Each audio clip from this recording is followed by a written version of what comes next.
इसरो के मिशन सूर्य की उल्टी गिनती शुरू हो चुकी है। सोलर मिशन आदित्य L1 की लॉन्चिंग से पहले इसरो प्रमुख एस सोमनाथ चिलंगमा बरवेश्वर मंदिर पहुंचे और मिशन की सफलता के लिए पूजा अर्चना भी की। पूजा के बाद उन्होंने कहा कि आदित्य L1 को कल सुबह 11:50 पर लॉन्च किया जाएगा। मिशन की सफलता के लिए पूरे देश में दुआएं की जा रही है। कल वो तारीख है जब एक बार फिर से भारत सुनहरे अक्षरों में इतिहास लिखेगा, क्योंकि जो L1 पॉइंट तक ये यान पहुंचेगा, L1 वो पॉइंट है जहां पर पृथ्वी की ग्रेविटी खत्म होती है, सूरज की ग्रेविटी शुरू होती है। यानी कि L1 पॉइंट से जो सूरज है बिल्कुल साफ दिखेगा। और ये तस्वीरें आप देख लीजिए, क्योंकि इन्हीं की देखरेख में, सोमनाथ की देखरेख में ही ये लॉन्चिंग हो रही है। PSLV एक्सेल रॉकेट से ये जाएगा और इसके लिए पूजा अर्चना भी हो रही है। So today the countdown for PSLV C57 Aditya L1 mission is starting, and tomorrow noon time we will have the launch. That's at 11:50. Then it will take almost an hour for the satellite to reach the required location and inject.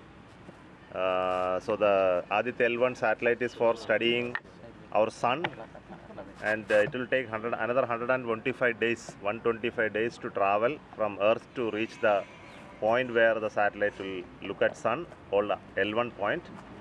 So I came here to pray to Changalamba Parameshwari for getting us the strength for making this launch again, very important launch, successful. तो कल से भारत के mission सूर्य की शुरुआत होने जा रही है और इस मिशन पर भारत के साथ साथ पूरी दुनिया की निगाहें हैं। वैज्ञानिकों ने मिशन के लिए तैयारी पूरी कर ली है, साथ ही इसके लिए रिहर्सल भी की जा चुकी है। अब कल सुबह उस वक्त का बस इंतजार है जब इसरो इस मिशन को लॉन्च करेगा। तो दो तस्वीरें आपके सामने हैं। जैसा इसके पहले भी हमने आपको बताया कि इसरो की तरफ से ये तस्वीरें जारी की गई हैं, जो कि ये बताती हैं कि तैयारी अब पूरी कर ली गई है और अब बस इंतजार कल सुबह का है। यही कहा गया कि 11:50 पर ही इस मिशन को लॉन्च कर दिया जाएगा। तो पूरे देश की ही नहीं बल्कि विश्व की निगाहें, पूरे विश्व के जो वैज्ञानिक हैं उनकी निगाहें अब इस मिशन के ऊपर हैं। और उसके पहले की जो तैयारियां हैं, इसरो की तरफ से जारी की गई जो तस्वीरें हैं, वो भी लगातार आपको हम दिखा रहे हैं। तो भारत के पहले सोलर मिशन आदित्य L1 का काउंटडाउन शुरू हो गया है। स्पेस इंडिया के योगेश कुमार जोशी ने बताया कि यह मिशन सूरज को पढ़ने का मिशन है। आदित्य मिशन जो शुरू में केवल धरती के आसपास घूमकर सूरज को स्टडी करने वाला था, किंतु इसरो ने सोचा कि ठीक है, इफ वी हैव टेक्नोलॉजी, हमें थोड़ा आगे जाना चाहिए और बेस्ट पॉइंट से सूरज को ऑब्जर्व करना चाहिए। इस केस में मिशन का नाम बदला गया, आदित्य साथ में जोड़ा गया L1, और L1 का मतलब है ऐसा पॉइंट जहां से सूरज को ऑब्जर्व किया जाएगा। ठीक है, तो दर्शकों के लिए हमारे पास तस्वीरें भी हैं। ये एक तस्वीर नजर आ रही है, आदित्य L1 मिशन की तस्वीर है।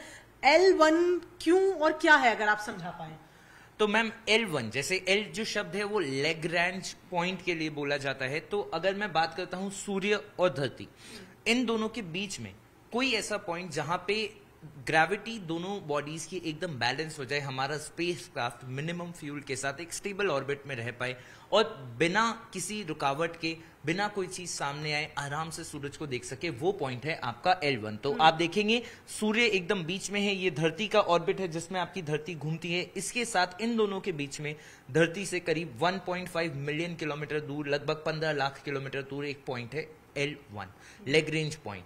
इस सिस्टम में कुल 5 पॉइंट होते हैं। हमने L1 को चुना है क्योंकि वो बिल्कुल धरती और सूरज के बीच में है और बिना किसी रोक टोक के, बिना कोई चीज बीच में आए, हमें कॉन्टिन्यूअस कवरेज दे सकता है सन का। ठीक है, मतलब किसी भी तरीके के एक्लिप्स की बात करें या कुछ और ऑब्स्टिकल नहीं आएगा अगर हम इस पॉइंट पर रहेंगे। ये तस्वीर जरा अगर आप देखें, बहुत अच्छे से इसमें समझाया गया है कि ये पूरा अर्थ का ऑर्बिट है। यहाँ अर्थ है, यहाँ पर सन है और ये बीच का पॉइंट है, अर्थ और सन के बीच का ऐसा पॉइंट जहां से सीधा सन को ऑब्जर्व किया जा सकता है। लेकिन सन की जब हम बात करते हैं योगेश, तो क्या किस तरीके का है सन, कैसा है? जैसे हम देखते हैं एक ऑरेंज कलर का गोला जो हमें नजर आता है, वैसा शांत है? तो मैम, सूरज की हम बात करते हैं, पहले हम शुरुआत करते हैं पुराने समय से, जब हम सूरज को भगवान की तरह पूजा करते थे। बिकॉज धरती पे जो लाइफ है वो सूरज की वजह से ही पॉसिबल है। जब तक हमारे पास टेलीस्कोप से ऑब्जर्वेटरीज नहीं थी, तब तक हम समझते थे सूरज एक ऑरेंज बॉल की तरह आपको नजर आता है। किंतु जब हमारे पास ऑब्जर्वेटरीज आई, हमने सन को स्टडी करना शुरू किया, तो हमें ये समझ आया सन एक स्टेबल बॉडी नहीं, एक स्टैटिक नहीं, it's a very dynamic body, जहां पे हर सेकेंड तूफान आ रहे हैं, किस चीज के तूफान? गैस के तूफान। सो सूरज बना हुआ है आपका प्लाज्मा से, जो बहुत ही ज्यादा हॉट आयनाइज्ड गैस है। अब अगर आप उसका सूरज का अगर आप एक पिक्चर देखते हैं तो हम जो देखते हैं वो हमें दिखता है एक ऑरेंज कलर का गोला, लेकिन आप अगर सूरज के बिल्कुल पास जाते हैं तो आपको समझ आएगा कि वहां पे हर सेकेंड मिलियंस ऑफ फ्यूजन हो रहा है, टेम्परेचर बहुत ज्यादा है, मैग्नेटिक फील्ड इधर उधर जा रही है, और उसका जो प्लाज्मा है वो एक पॉइंट से दूसरे पॉइंट तक कंटिन्यूअसली मूव कर रहा है। हर सेकंड में वहां से लाख